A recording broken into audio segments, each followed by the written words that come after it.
Vraiment, ça part dans tous les sens. La primaire populaire... Mélenchon contre Taubira... Je sais pas vous, mais moi je sature déjà. Et on n'est que début février. Allez, venez, on va essayer d'en rire un bon coup. Terry Trash. Salut, on va faire un peu le point sur ce qui se passe en ce moment à gauche pour la présidentielle. Je vous rassure, hein, ça sera pas exhaustif. On n'est pas là pour souffrir en s'infligeant les détails des campagnes d'Hidalgo et Roussel. C'est un peu dense, donc les gens qui se sont abonnés aux dernières vidéos, n'ayez pas peur. On va surtout essayer d'en rire et de réfléchir un peu plus loin que l'élection, et le mot d'ordre c'est « détendez-vous ». Je peux avoir un ton un peu taquin, mais essayez de ne pas prendre ce que je dis comme une attaque personnelle spécifiquement contre vous. Réalisez la complexité de l'exercice pour moi, les gens sont tendus, et a priori je m'adresse à tout un panel de profils totalement différents, qui va des anarchistes abstentionnistes les plus convaincus jusqu'aux fans inconditionnels de Mélenchon, en passant par des gens qui ne veulent voter pour aucun candidat, mais qui se disent c'est vrai que c'est chaud quand même. Donc essayez de vous détendre. Par exemple, ceux qui, rien qu'à la vue du titre et de la miniature de la vidéo, sont déjà en mode « Ouais, mais t'as vu ce qu'ils ont fait, Taubira est la primaire populaire, alors que Jean-Luc a l'avenir en commun ?» À mon avis, ceux-là, vous n'êtes pas dans l'énergie qui permet une bonne réception de cette vidéo. Donc, je vais vous demander un truc qui peut paraître surhumain, c'est de laisser vos a priori à l'entrée et de considérer réellement, avec un esprit ouvert, ce qui est dit dans cette vidéo, au lieu de la juger en fonction de quel champion de la politique vous avez décidé de suivre jusqu'en enfer. L'idée, c'est de prendre un peu de recul par rapport au fait que l'élection serait l'alpha et l'oméga de la politique.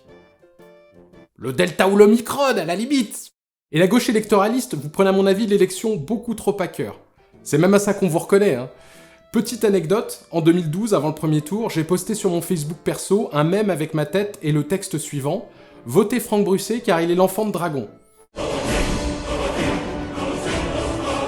Et j'ai des potes de gauche qui sont venus m'incendier. « Tu te rends compte? Plaisanter là-dessus, dans un moment pareil, tu as vu l'état politique du pays ?» C'était juste un mème absurde. Mais sachez que si vous êtes à fond sur l'élection, je vous comprends. Moi aussi j'étais électoraliste autrefois. Et puis j'ai pris une flèche dans le genou. Je vois aussi que certains pensent que c'est chat perché et tentent de démarrer une argumentation à base de « je suis pas électoraliste mais ». Ça fonctionne à peu près autant que « je suis pas raciste mais ». À partir du moment où tu dis aux gens d'aller voter et que tu sous-entends que ceux qui le font pas sont des abrutis, bon voilà, c'est pas moi qui fais les règles, hein. Pour que ce soit clair dès le départ, je ne me suis pas inscrit à la primaire populaire, et je ne roule ni pour Taubira, ni pour Mélenchon. Également, je ne veux pas d'un deuxième quinquennat Macron. Et ça, c'est pas moi qui décide. Je vous invite juste à vous poser 2 secondes avec moi et à vous demander est-ce que le spectre du résultat des urnes ne vous fait pas paniquer et faire n'importe quoi et miser un peu tout sur un événement qui a lieu seulement une fois tous les 5 ans. Y compris et surtout quand c'est pas votre discours habituel. Non, ne répondez pas tout de suite, il y a toute une vidéo à regarder avant. Alors on peut se demander pourquoi je parle de l'élection, des candidats, etc. si finalement je me place dans un autre paradigme politique. Et la réponse est très simple, c'est parce que c'est le seul moment où les fans de Mélenchon font un peu semblant de nous écouter parce qu'ils ont besoin de notre vote. Et oui, je sais, la vérité est parfois dure à entendre, mais en même temps, c'est drôle parce que c'est vrai. L'inconvénient, c'est que c'est aussi la période où on voit des camarades au discours habituellement révolutionnaires se mettre soudainement à défendre le vote utile. Bref, j'ai l'impression que l'élection fait péter un câble à tout le monde. Alors attention, l'actualité va très vite, je fais cette vidéo avec les infos que j'ai au moment où je l'écris, parce que je ne prédis pas encore l'avenir.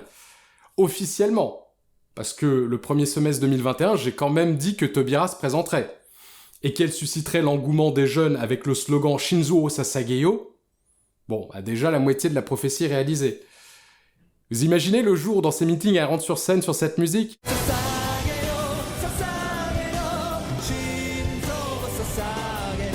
Bon bah ce jour-là j'arrête l'humour parce que mon pouvoir est vraiment trop dangereux.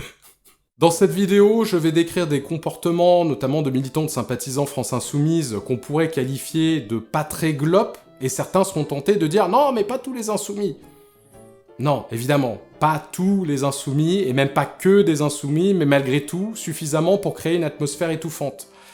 Donc pas tous les insoumis individuellement, et en particulier pas trop les gens qui ont des chances de tomber sur cette vidéo. Bon voilà, j'ai un ami insoumis quoi. On l'attendait, et en même temps on l'attendait plus. C'est vrai qu'on était comme ça, bon Christiane, t'y vas? Tu te présentes? Non, pas pour le moment, ok, d'accord. Ah, ça c'était un nom. C'était pas très clair, hein. Ok.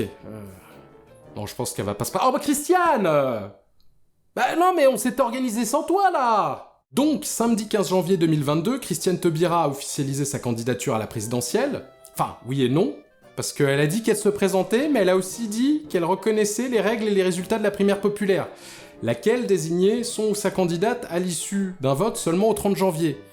Bon, au final, elle a gagné la primaire, mais quoi de mieux qu'un résultat un peu téléphoné pour mettre de l'eau au moulin complotiste des sympathisants de Jean-Luc. Bref, après avoir tourné autour du pot pendant des mois, après avoir laissé penser qu'elle ne se présenterait pas, elle se présente officiellement un peu au pire moment.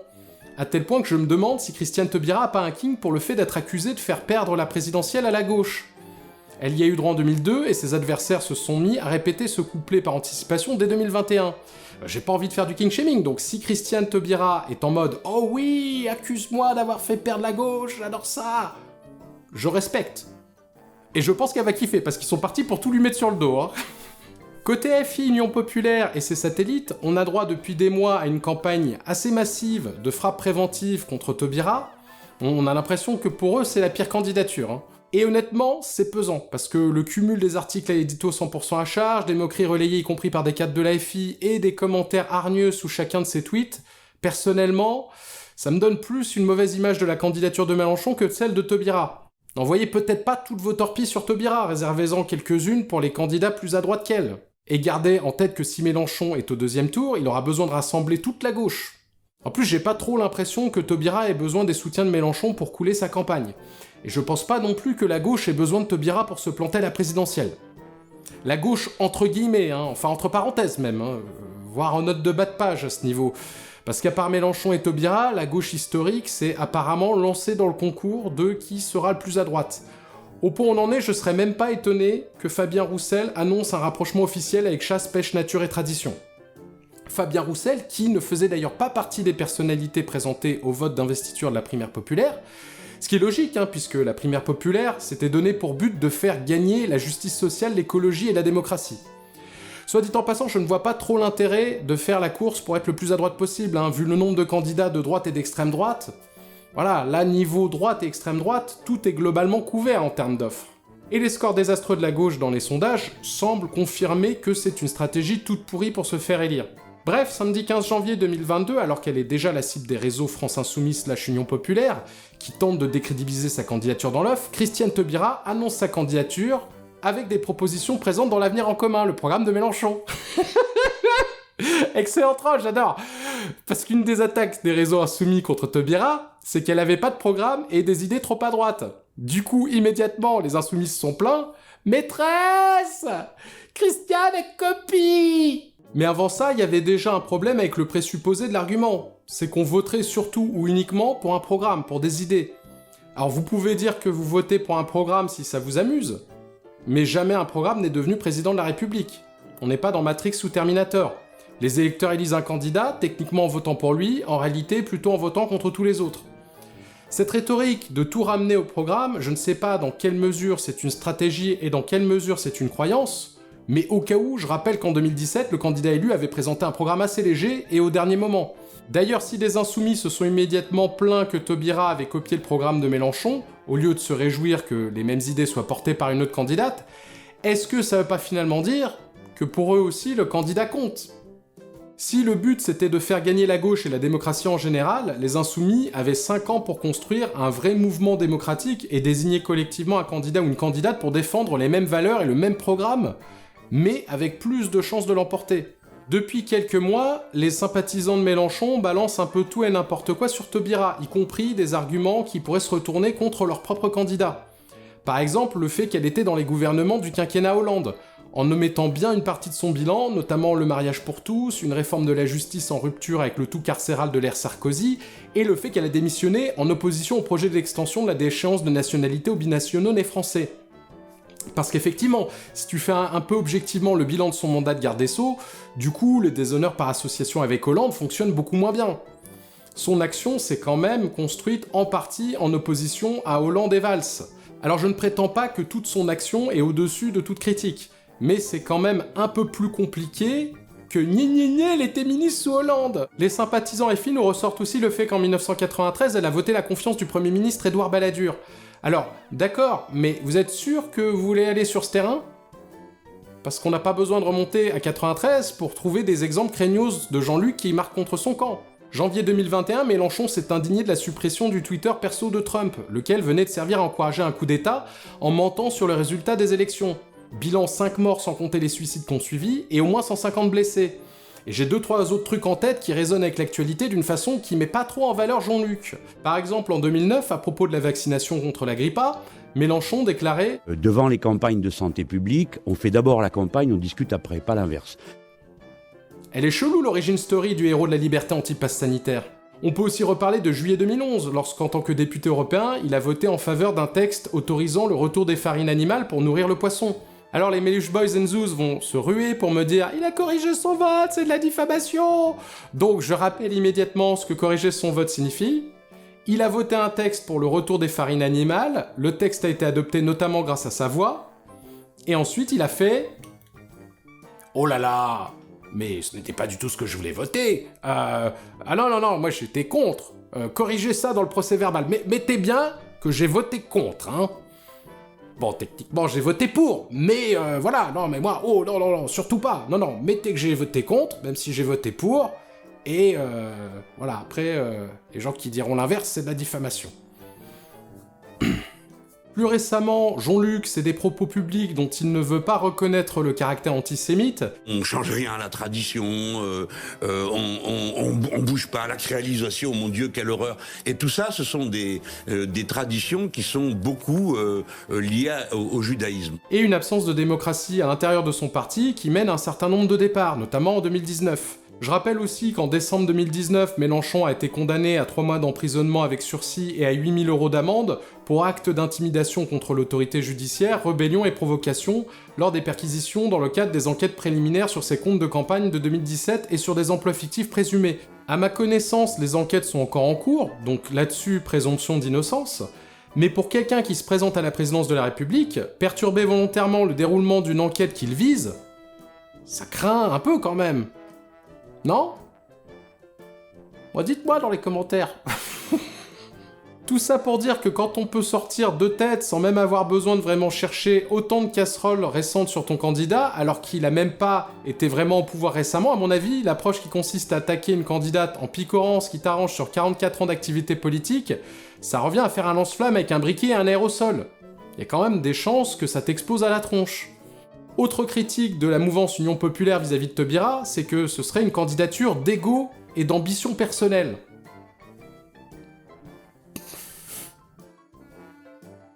Encore une fois, vous êtes sûr de cet argument pour dégommer Taubira au profit du sauveur suprême Jean-Luc ? C'est quand même hasardeux. Mélenchon, le type qui a été candidat aux européennes de 2009, qui a failli être candidat aux régionales de 2010, candidat à la présidentielle de 2012, aux législatives de 2012, aux européennes de 2014, à la présidentielle de 2017 et aux législatives de 2017. Et tout ça sans implantation locale depuis plus de 10 ans, en se parachutant à l'endroit qui lui semble opportun à l'instant T. Mélenchon qui annonce à chaque fois sa candidature à la présidentielle plus d'1 an avant l'élection. Officiellement, hein, parce qu'entre nous, il était candidat pour la présidentielle 2022 le 23 avril 2017 à 22h. Donc quand on soutient Mélenchon, accuser Taubira d'une ambition dévorante alors qu'elle n'a pas été candidate à la présidentielle depuis 20 ans, et qu'elle finit par se présenter poussée par un engouement spontané, hasardeux, très hasardeux quand même. Et n'en déplaise à certains, oui c'est un engouement spontané, hein. Un comité de soutien à sa candidature s'est formé bien avant qu'elle-même ne prenne sa décision. Et non les insoumis, c'est pas un complot. Ces dernières semaines, on a vu les sympathisants de Mélenchon se déchaîner sur la primaire populaire avec la même agressivité que sur Christiane Taubira. Comme pour Taubira, cette primaire populaire est critiquable, et d'ailleurs ça a été beaucoup fait à gauche, donc je vais pas revenir dessus, mais il faut garder à l'esprit que c'est un groupe citoyen à partisans qui essaie d'imposer aux professionnels de la politique la volonté populaire d'une candidature de rassemblement à gauche, et qui a même le mérite d'expérimenter des choses sympathiques, par exemple un scrutin au jugement majoritaire. C'est pas une organisation prolétaire internationale, mais ça part quand même plus de la base que la candidature de Mélenchon 2022, qui est en mode « Bon, c'est moi le chef. Des questions ? Oui, toi ? Pourquoi c'est moi le chef ? T'es viré. » Pas très gilet jaune non plus, tout ça. C'est de la mauvaise foi d'attaquer cette primaire sur son exécution quand on était de toute façon contre l'idée même d'une primaire. Même si je suis pas un soutien de la primaire populaire, je trouve assez glaçante la façon dont l'AFI et ses satellites ont banalisé le fait de pourrir une initiative citoyenne. Pas simplement la boycottant officiellement, mais aussi en échafaudant comme d'habitude des thèses du complot, comme quoi elle visait uniquement à lancer la candidature de Taubira, voire à torpiller directement Mélenchon. Quand même le culot de ce narratif, hein. Je rappelle que Mélenchon a annoncé sa candidature en novembre 2020 après l'opération de com d'un parrainage citoyen de 150 000 signatures. Donc vous pouvez ironiser sur le fait que Taubira a été désigné lors d'une primaire prétendument taillée sur mesure pour la faire gagner et où moins de 400 000 personnes se sont exprimées, mais un vote de presque 400 000 personnes au jugement majoritaire, ça reste plus légitime que Jean-Luc qui dit proms en organisant 1 an et demi avant sa pseudo-primaire où il est le seul candidat. Ils ont même été jusqu'à se moquer de l'intitulé des mentions du jugement majoritaire, parce qu'elle rappelle celle du baccalauréat. Pour info, le jugement majoritaire est un mode de scrutin élaboré par 2 chercheurs français qui proposent de pallier aux défauts du scrutin majoritaire en attribuant des mentions aux candidatures, afin de désigner la candidature qui représente le mieux les nuances d'opinion des votants. Et ce qui est dénigré là, ce sont les mentions qu'ils utilisent dans leurs publications scientifiques. Ce sont des réponses proposées à dessein dans un langage commun, facile à utiliser pour les électeurs, à une question posée elle-même dans ce langage commun. Donc je vois pas comment on peut se dire de gauche et assumer de se moquer de ça. D'un autre côté, s'ils assument, c'est vrai que l'anti-intellectualisme primaire et la beaufrie les aideront à obtenir le soutien de Fabien Roussel au 2e tour. Parlons brièvement de la rumeur selon laquelle la primaire populaire bloquerait les parrainages pour la présidentielle. Je sais que ce mot va en braquer certains, mais c'est un raisonnement légèrement complotiste. Comment vous voulez que la primaire populaire bloque les parrainages ? La primaire populaire, ce ne sont pas des chefs de parti, ce ne sont pas des milliardaires. Quels moyens de pression ils auraient sur les élus ?